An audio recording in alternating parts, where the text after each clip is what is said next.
Halo kawan BRIN, senang rasanya dapat berjumpa kembali dengan saya Rati Dewi Ningtyas di Kabar Kawasan. Program berita dari Badan Riset dan Inovasi Nasional yang menyajikan informasi terkini seputar riset dan inovasi di berbagai kawasan di Indonesia. Kawan BRIN, Indonesia kaya akan sumber daya biomasa terutama dari sektor pertanian dan perkebunan. Salah satunya adalah tandan kosong kelapa sawit yang jumlahnya bisa mencapai 50 juta ton per tahun.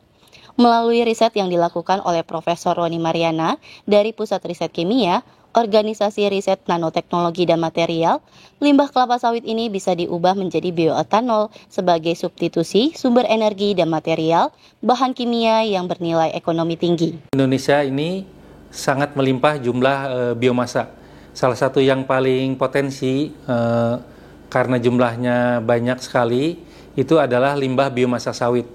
Misalnya tandan kosong kelapa sawit maupun biomasa lainnya seperti batang sawit, pelepah, dan lain-lain. Indonesia saat ini masih cukup tergantung dari impor ya, baik dari bahan kimia maupun biofuel yang digunakan saat ini.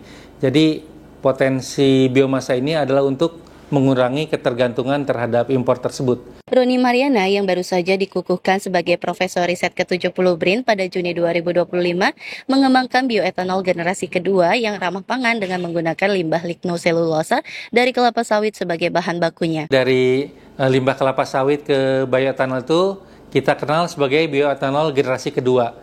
Jadi limbah biomasa sawit dan limbah biomasa lainnya itu mengandung komponen utama yaitu selulose, hemiselulose, dan lignin. Mereka itu terikat secara kimia di dalam material tandan kosong sawit. Oleh karena itu, tahap pertama yang kita lakukan adalah memisahkan lignin terlebih dahulu.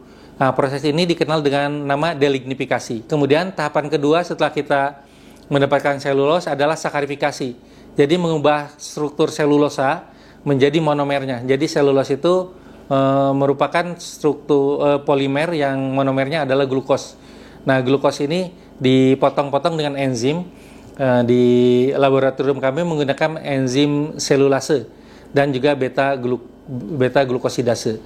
Jadi kombinasi enzim ini mengkonversi selulose menjadi glukos. Tahap selanjutnya adalah proses fermentasi yang mengubah glukosa ini menjadi etanol. Proses ini menggunakan yeast, salah satunya Saccharomyces cerevisiae. Proses berikutnya setelah menjadi etanol, biasanya etanol broth itu berkisar 5-7% itu adalah pemurnian etanol dengan cara destilasi. Destilasi ini biasanya mencapai kemurnian 95%. Kemudian tahap terakhir adalah dehidrasi.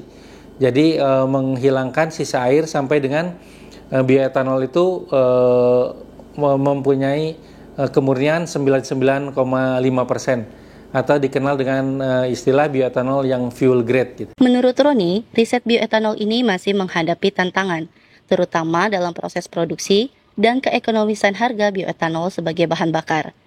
Ia berharap pengembangan bioetanol generasi pertama dan kedua bisa saling terintegrasi untuk menekan biaya produksi dan membuka peluang komersialisasi. Jadi untuk tantangan dari riset pemanfaatan biomasa ini adalah yang pertama itu adalah keekonomisan harga ya.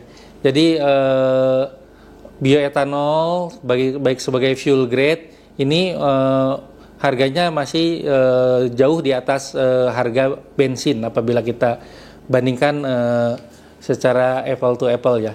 Tapi apabila dia digunakan bioetanol ini sebagai pelarut, solvent, khususnya sebagai bahan kimia yang analytical grade itu mungkin harganya cukup tinggi. Salah satu tantangan yang dihadapi adalah proses pretreatment. Bagaimana kita memisahkan lignin yang efektif. Kami sudah mengembangkan berbagai metode delignifikasi selain dengan berbagai macam pelarut, baik basa, kemudian organosolv, ionic liquid, DES. Kita juga mengembangkan salah satu reaktor delignifikasi secara kontinu. Reaktor ini masih terus dikembangkan sehingga proses delignifikasi yang kita harapkan itu mampu menekan biaya untuk prosesnya itu sendiri. Sedangkan yang kedua yang menjadi tantangan adalah di dalam tahap sakarifikasi. Saat ini enzim yang kita gunakan masih tergantung kepada enzim komersil.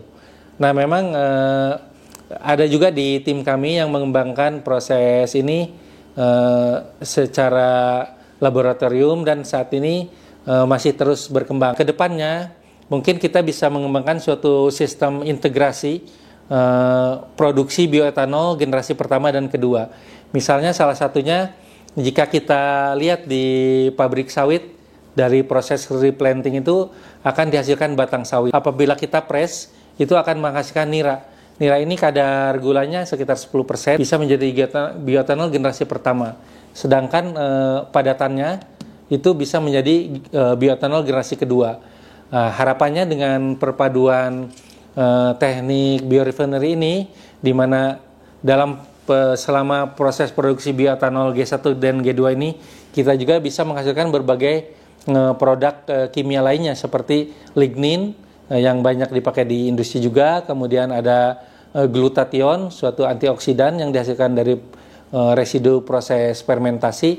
Nah, dengan mengkombinasikan berbagai faktor ini dan terus berusaha mengurangi biaya produksi pretreatment, harapannya riset bioetanol itu dapat dikomersialkan. Sekian kabar kawasan kali ini, saya Ratih Dewi Ningtyas, mewakili seluruh kru yang bertugas pamit undur diri. Riset dan inovasi untuk Indonesia Maju, BRIN TV, TV Riset, Zaman Now.